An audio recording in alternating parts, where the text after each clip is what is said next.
வாழ்க்கையில் உடல் வலிமை முக்கியமில்லை, மன வலிமைதான் மனிதனை உயர்த்துகிறது. தோல்வி, தனிமை, வலி, விமர்சனம் இவைகளை தாண்டி நிற்க கற்றுக்கொண்ட மனிதனை இந்த உலகம் ஒருபோதும் தோற்கடிக்க முடியாது.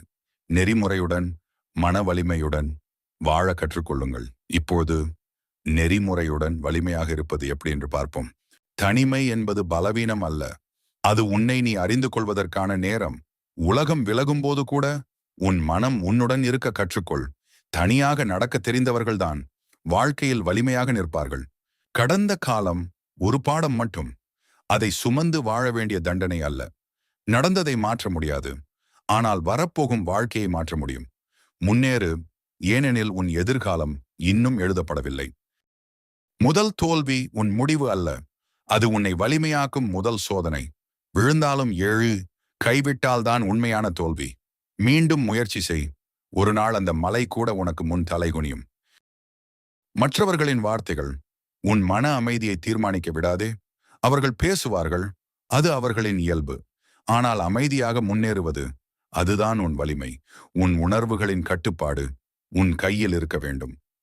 உன்னை பற்றி வருந்திக் கொண்டே இருந்தால் நேரம் மட்டும் ஓடிக்கொண்டே போகும்.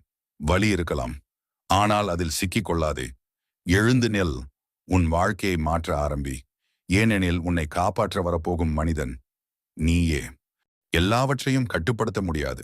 சில புயல்கள் வந்துவிட்டு போகத்தான் செய்யும்.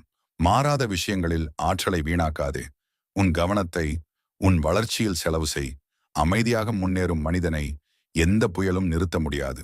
வாழ்க்கை எப்போதும் எளிதாக இருக்காது. சில நேரங்களில் நீ தனியாக இருப்பாய், சில நேரங்களில் நீ தோல்வி அடைவாய். ஆனால் நினைவில் வை, உன்னை உடைக்க வருகிற ஒவ்வொரு சோதனையும் உன்னை வலிமையாக்கத்தான் வருகிறது. தனிமையை வெல், கடந்த காலத்தை விடு, தோல்விக்குப் பிறகும் எழு. உன் மனதை நீ கட்டுப்படுத்து, ஏனெனில் மனவலிமை கொண்ட மனிதனை இந்த உலகில் எதுவும் நிறுத்த முடியாது. நம்பிக்கையுடன் முன்னேறு, உன் சிறந்த வாழ்க்கை இன்னும் ஆரம்பிக்கவில்லை.